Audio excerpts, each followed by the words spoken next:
Chapter 34. Sister, Sister. Kichi and Red exchanged glances as they stood outside Kevin and Mary's home. The house appeared undisturbed, giving no indication of the supernatural events that had unfolded. However, their instincts urged them to explore further, suspecting that Kevin's shop might hold valuable clues. Making their way to the shop, Kichi and Red noticed signs of recent activity. The doors were slightly ajar, and a great amount of heat could still be felt as they stepped inside. They also saw tools scattered about, as if many people had been working with great haste, exchanging a glance, sensing that they were getting closer to uncovering the truth behind Shinigami's activities. The sudden surge of activity in Kevin's shop piqued their curiosity, hinting at the possibility of something significant happening there. Carefully, they explored deeper within the shop, keeping their senses alert for any signs of danger. As they stepped inside, they were greeted by the smell of burning metal and the sound of clashing tools. It was evident that someone had been diligently working on forging something, despite Kevin and Mary's absence. The scene before them revealed a frenzy of activity. Tools were scattered across the workbench, and the forge blazed with intense heat. Kichi and Red examined the materials and work in progress, trying to discern what Kevin had been creating. Red's eyes widened as she noticed a partially completed blade lying on the table.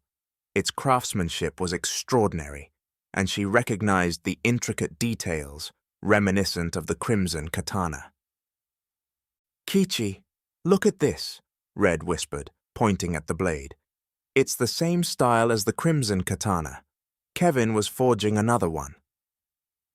Her expression grew serious as she studied the unfinished weapon.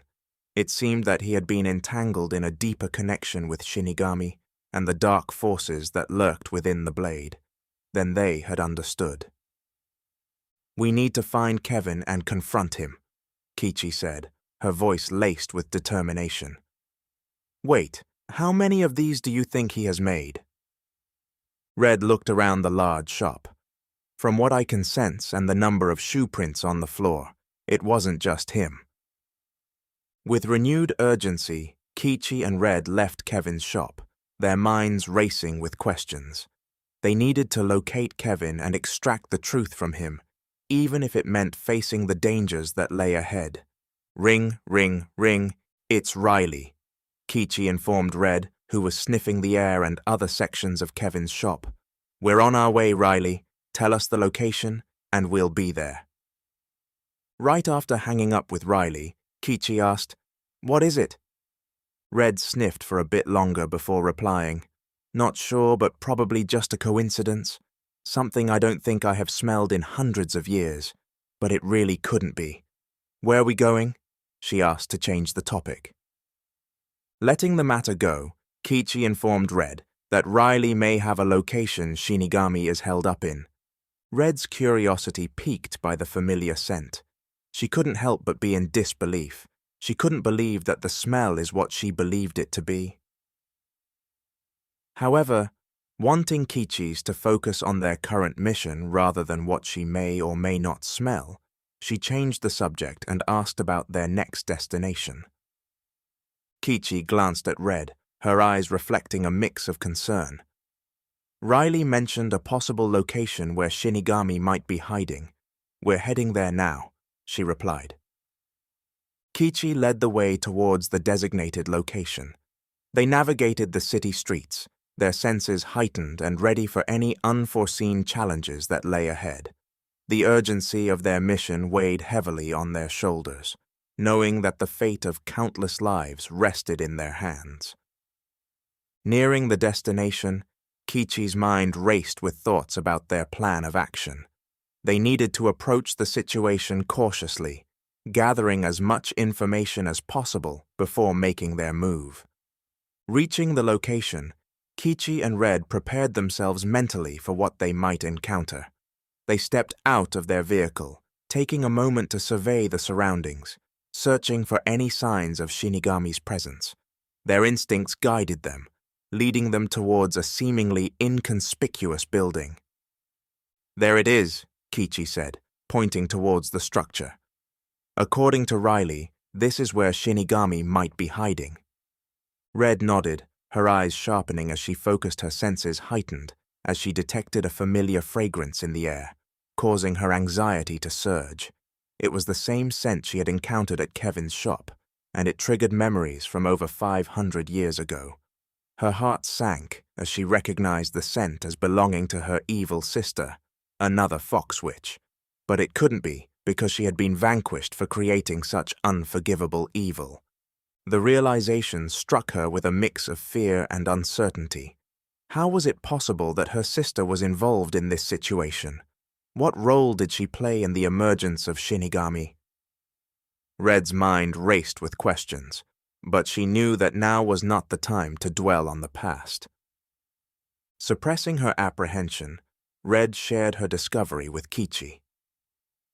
"Kichi, there's something you need to know," she said, her voice tinged with concern. "The fragrance in the air, it's the same as the one I encountered at Kevin's shop. It belongs to my sister, another fox witch. She's involved in this somehow." Kichi's eyes widened with surprise and concern. She had heard stories of the treacherous nature of fox witches and the power struggles that often ensued between them. The revelation added another layer of complexity to their mission, but Kichi was determined not to let it deter them. "Stay alert, Red," Kichi warned. "We can't let anything or anyone distract us from our goal. We'll face whatever challenges come our way, including your sister. But for now, we must focus on finding Shinigami and stopping him." Red nodded, her gaze fixed on the entrance of the building. She knew that confronting her sister would bring forth a multitude of emotions and memories, but she also understood the importance of prioritizing the immediate threat at hand. Together, they steadied themselves for the battle ahead, ready to face the darkness lurking within the building and uncover the truth that lay hidden. Leaving Mary safe at the police station, Riley pulled up and greeted Kichi and Red before entering what they thought was the building Shinigami was hiding out in. With a determined expression, Riley turned his attention towards the building. Its exterior appeared nondescript, blending in with the surrounding structures.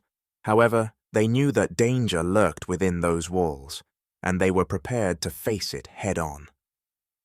Kichi stood before the large door to Shinigami's hideout. She felt a surge of determination coursing through her veins. With her katana gripped tightly in her hand, she braced herself for what lay beyond.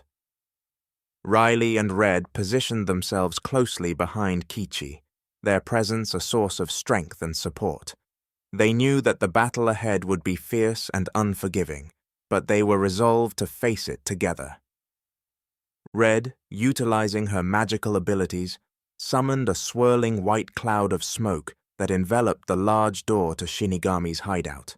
With a wave of her hand, the smoke twisted and contorted, wrapping around the door and exerting a force that pushed it open. As the door swung inward, revealing the darkness within, a chilling gust of wind rushed out, causing Kichi's hair to flutter and her senses to heighten. The darkness inside seemed to writhe and pulse, giving the impression of a living entity.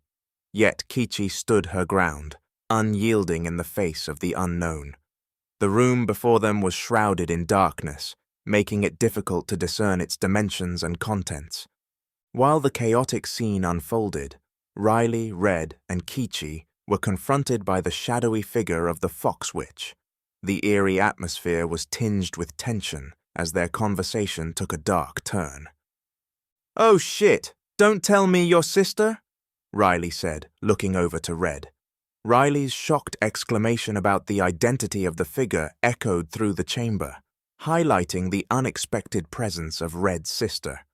The triangular ears and large tail marked her as a supernatural being, further confirming her connection to the Fox Witch lineage. The shadowy Fox Witch addressed Red. "I see your creation has come to challenge mine, sister." "How are you still alive?" "Never mind that." It would simply bore you, darling sister. Let's just say I saw your trap coming. I always was the more powerful one. When are you going to stop playing your evil and tormented games with humans? Red asked her sister. When am I? Looks to me you have a pet of your own, the shadowy fox witch stated, while sniffing the air as it floating by Kichi, taunting her with claims of superiority and power. I saved her from death by your abomination that simply torments others and has a perverted sense of justice. Oh, sister, had you not interfered with the birth of Makoto, he would have simply died, and Shinigami would have had full control of the body. You had to give his mother strength by calling out his name. From that moment on, Shinigami had to eat away at Makoto's honor and duty, tormented him, and made him suffer greatly in order to have control. You caused his suffering, just as you are responsible for the suffering the blad-smith will soon experience from watching his wife being divided into pieces. The shadowy witch laughed while twirling her finger in their direction. Her laughter filled the room as she unleashed a horde of possessed drug addicts and homeless, wielding swords crafted by them while at the blad-smith's. Riley, alarmed by the sight, pleaded for restraint, urging his companions not to harm the innocent victims who were under the witch's control. Red, however, clarified that these individuals were already dead, and that destroying their heart, presumably the source of the witch's power, was the only way to stop them. As Kichi fought valiantly, slicing through the possessed one by one, the urgency of the situation became clear. Amidst the chaos, Kichi realized just what the Shadow Fox Witch was saying, and quickly managed to relay that important message to Red and Riley. Her words ignited a sense of urgency within them as they realized the true purpose of the Shadowy Fox Witch's attack. It was all a diversion, a sinister plan orchestrated by the Shadow Fox Witch to allow Shinigami access to Mary.